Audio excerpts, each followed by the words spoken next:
I'm Zoltan Grossman at Evergreen for 16 years in geography and native studies, came from Wisconsin.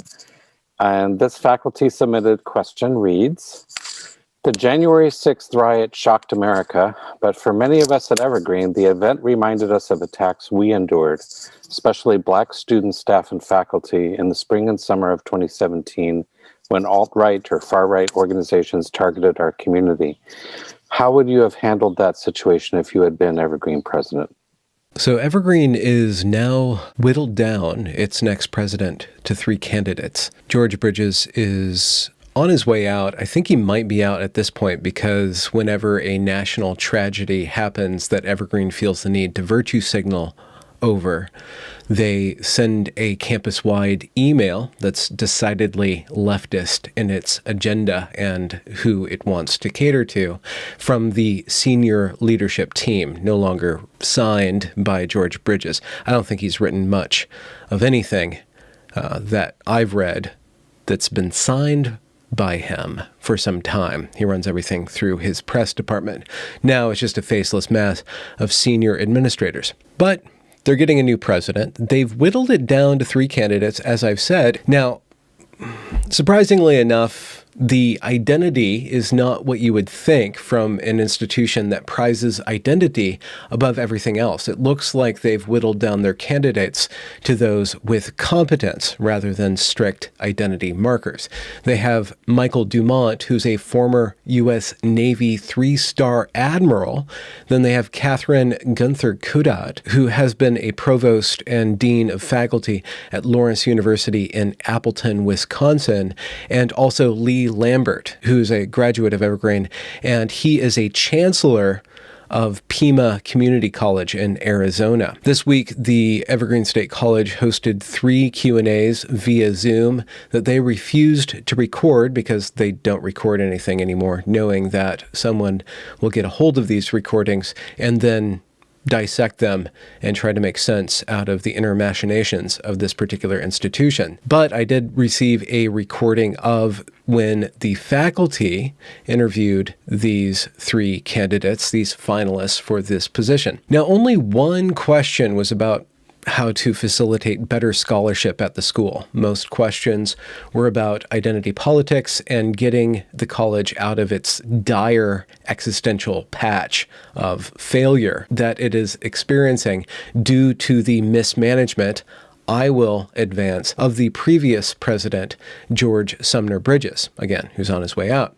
I listened to this 4-hour talk and I was rather impressed with Lee Lambert and less so with the other 2 candidates, but you don't know what the faculty and the staff and the students and ultimately the Board of Trustees will find necessary or will find as the prime leader in this particular period of Evergreen's history. Hopefully Evergreen continues. I do think that Evergreen has a lot of value to add, especially with the model of education, not so much its core values of identitarian politic. But there was one question that I wanted to cover in this video.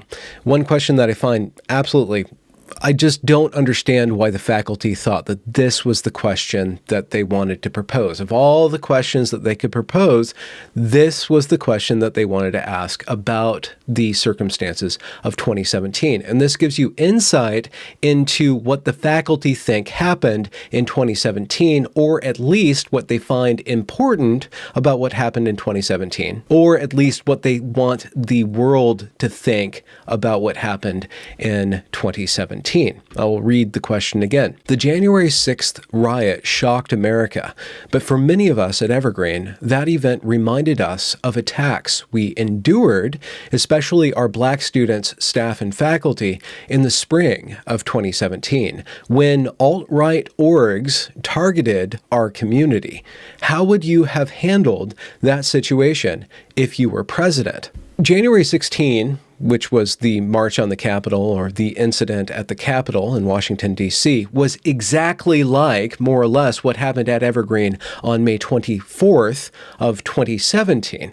What happened on May 24th, 2017 was that a bunch of radicalized students acting in a political manner overran the administration building, took hostages, and generated tremendous amount of bad press for the organization, for this institution of higher education. The administration pandered to that very small radical contingent of the student body and pinned the entire reputation of Evergreen onto those protesters and then onto the failure of management of George Bridges during that time. So the similarity between January 6, 2021 and May 24th, 2017 wasn't about the media backlash, but the Evergreen State College faculty want to pin everything that happened on the media backlash. Why did these so-called alt-right orgs target the Evergreen community?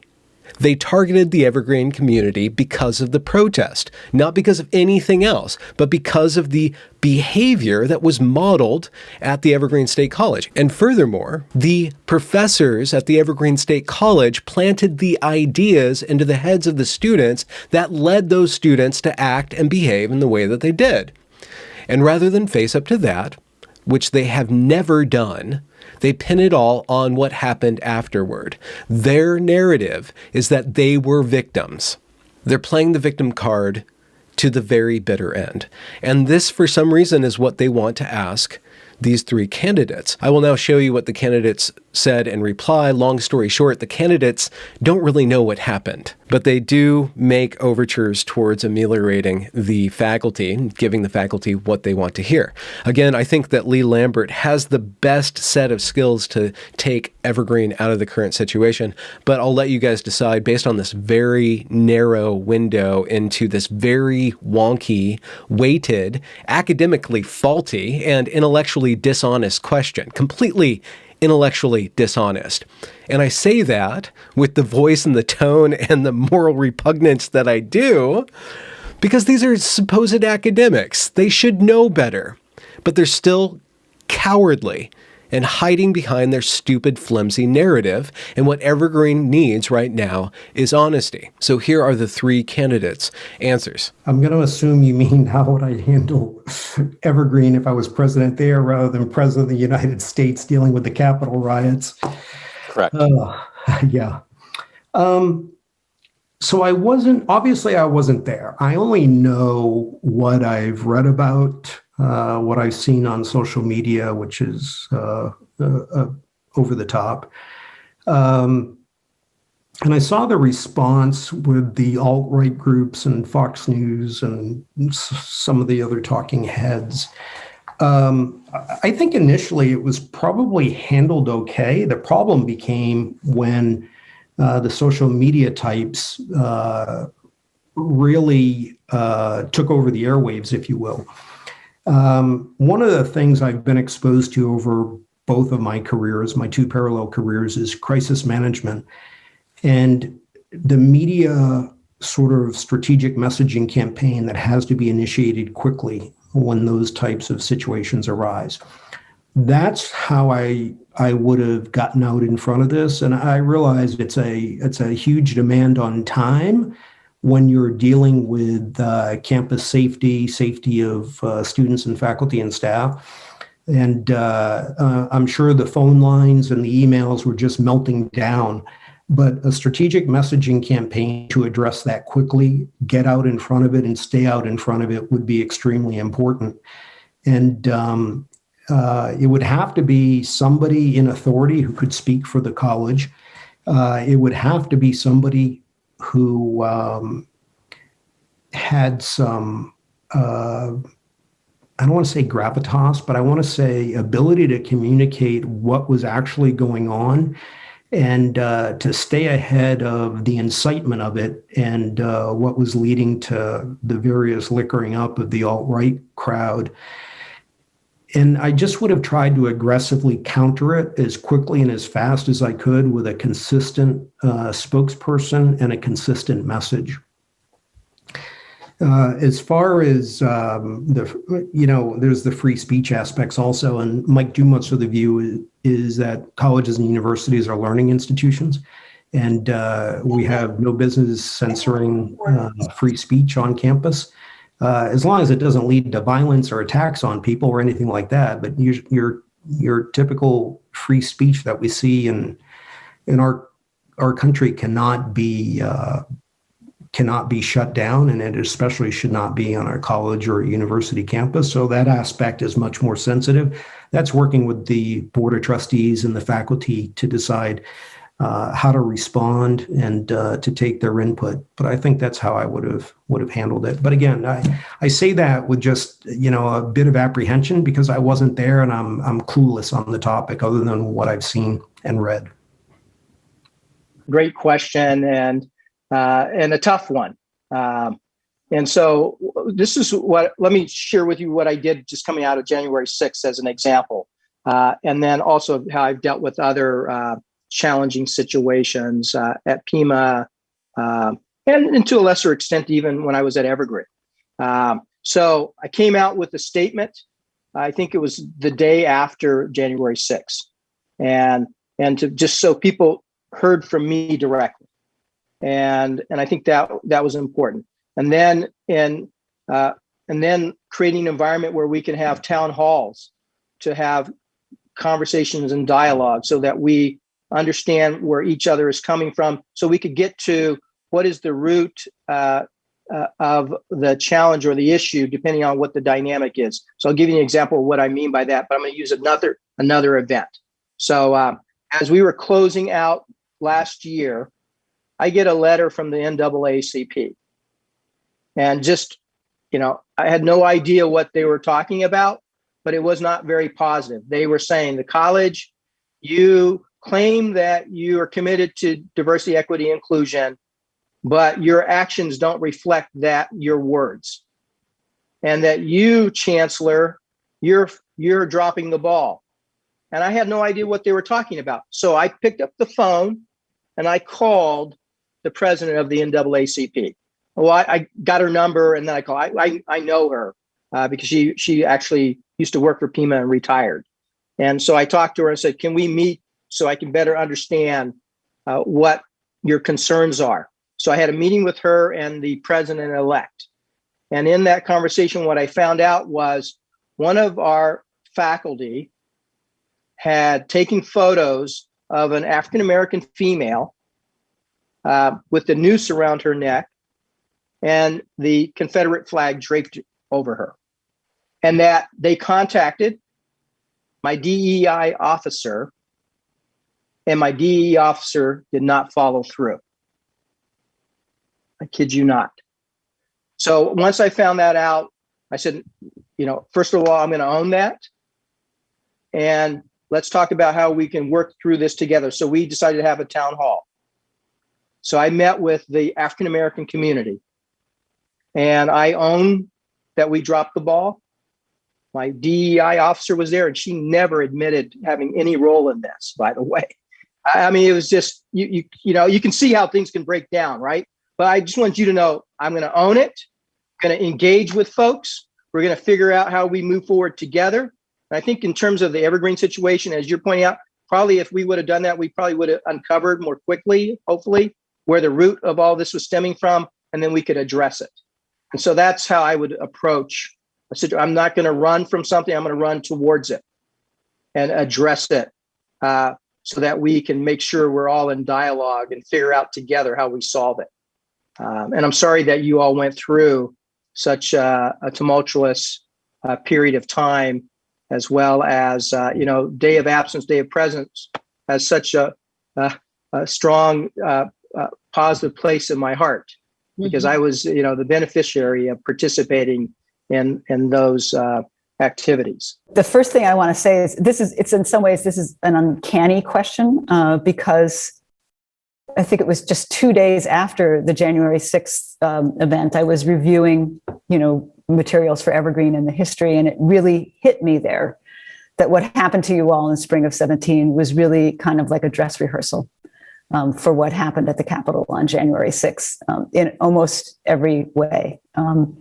And I say it's uncanny because, we're thinking along the same lines, but it's also, uncanny in the sense that, if we had known then, and actually I think we didn't know then that this was where things could end up, but to think about what other kinds of actions could have been taken, not only at Evergreen in 2017, but nationally, to try to blunt that juggernaut as it was moving towards January 6th. I'm sorry, I just have to interject here. If she knew anything about what happened at the Evergreen State College in 2017, she would see that as the buildup to the juggernaut of 2020, of the Black Lives Matter themed protests that wrecked city after city of America and the world beyond over the course of that summer, up to including right now in Portland is still going on. Right? One day, and I know it's tired, one day, January 6th, one day is used to completely varnish over every act of violence that's coming from the so-called left. Everything that's Black Lives Matter themed is completely forgotten about, and what is used is that January 6th event. It's just so dishonest. It's just so dishonest. And I know if you get into the narratives of the different stories, people do have different weights to what they find valuable. A march onto the Capitol building, to overthrow an election is a bigger threat under one lens than is day after day, night after night, month after month of unrest and absolute chaos, destroying individual property and assaulting local federal buildings. Like, those two different things can't even be put in some people's minds. It can't even be weighted. But even if what happened at the Evergreen State College in 2017 did prefigure January 6th, I think what prefigured January 6th was the existential threat of civic order that was modeled at the Evergreen State College protest in 2017, and that the so-called alt-right orgs were responding to. All of the violence that's being excused by the left is what is concerning to conservatives. And the fact that the left, the academic left, can never own up to that undermines any sort of faith in the authority of these institutions that the conservatives still hold. And then you wonder why conservatives don't get on board with this COVID stuff. If you guys can't be honest with where you are going wrong and own up to that and be symmetrical in your condemnation of bad behavior, then you're going to lose out on the people who do find hypocrisy morally abject, even if you don't. Sorry, I'm going to let her go on. I just had to interject there. How would I have handled that situation if I were president? There were so many interlocking aspects of that situation that it's hard for me to think about, to provide a sort of through narrative. I would have done this, and then I would have done this, and then I would have done this. And it's also my understanding of what happened is impartial in many ways because I wasn't there on campus. But one of the things I think I would do definitely, and would have done and would do, would be to send out as soon as possible a very clear statement about the ways in which our students and our faculty and staff are being threatened in manners and ways that are untenable, unconscionable, and contrary to the values, not only the values of Evergreen, but the values of the United States. In terms of free space and protected space for intellectual endeavor and for conversation, even conversation that's very heated, and even conversation in which a party or some parties feel that it's not a conversation, right? There's a way in which you can have a kind of, it's not agree to disagree, a robust exploration of what are the terms within which a conversation is or is not happening as a conversation.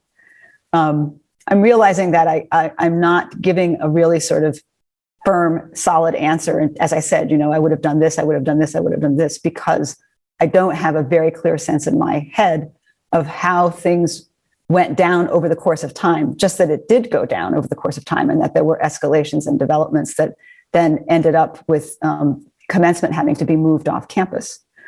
That in itself tells me that there would have needed to have been a really clear and straightforward and strong response, not only from the president, but from the senior leadership as well, in terms of establishing a climate of safety on the campus.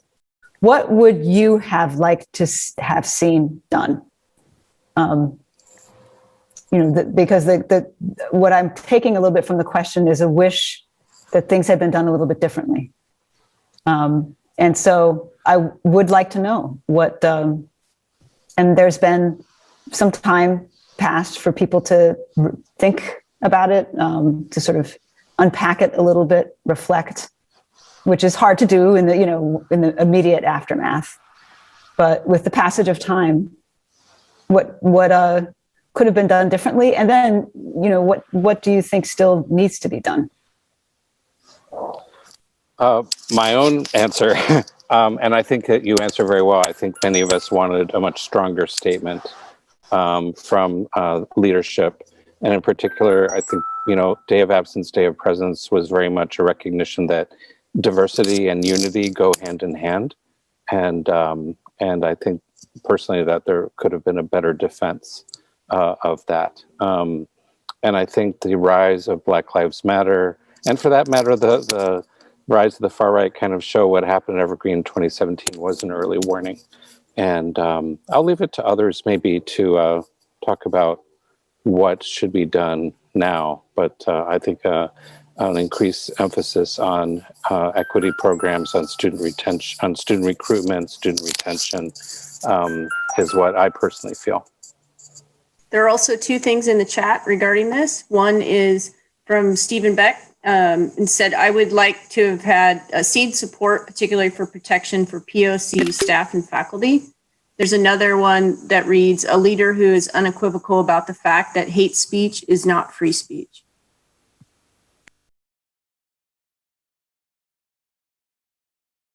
Written into the chat, the Zoom chat, and not read out loud. I think he got in a little late. I was surprised that Peter Boehmer wrote, I think there were never honest discussion on campus on what happened. So many different narratives and little real discussion. Refreshingly honest. Thank you very much, Peter Boehmer. One thing that we're just going to have to accept right now in higher education, especially higher education at Evergreen, but probably higher education wherever you go, is that identity politic is going to be played across all administrative levels. Every single one of these candidates puts identity front and center in what they are going to try to accomplish, and identity meaning oppression and trying to alleviate certain marginalized identities or overserve the underserved or something like that, some sort of reversal of fortunes. And that can be taken in a good way. That can proceed in a beneficial way. You can lift up the lowliest. You can do that in a targeted manner, in a gracious, generous manner. You can do that. Evergreen State College in 2017, the George Bridges version of equity, inclusion, and diversity, and most versions of equity, inclusion, and diversity that are based on the critical race theory pedagogy will run aground into privilege politic, will run aground into this ideological maze that boxes people in, refuses to recognize the humanity of the individual, and submits everything, especially through the organization, submits everything through some sort of calculus of identity. So even Lee Lambert, and I do think that Lee Lambert's the best qualified in this, and I don't think he's the best qualified because of the diversity, equity, and inclusion stuff that he does, but because he's actually thinking about businesses that he can attract. He's already proposing to link up with other tech firms in the Pacific Northwest corridor to maximize the Evergreen offerings in order to provide career development or to provide people for specific tech sector jobs. If the Evergreen State College puts skill first and foremost, puts excellence and competence first and foremost, and sidelines the identity politic until they have the resources to spend on it, they have a chance of survival. So that's just a little update in where Evergreen is headed. We will see which one of these three get hired by the Board of Trustees, and if they do have a chance of turning the institution around. I mean, are they required to accept the offer? If I email them all the videos that I've made, do you think that they'll have a different view of Evergreen and how to deal with its climate and how to just fess up to it? Just be honest with what happened. That's all you had to do 3 years ago, 4 years ago, was be honest with what happened. They still can't do that. If you're going to offer a model of education that has a self-evaluation at the end of every quarter, and you refuse to take a self-evaluation, an honest look at yourself, what are you actually offering anybody that's going there? What are you actually offering the world, Evergreen? That's enough of that. I'll talk to you guys soon. Have a good night.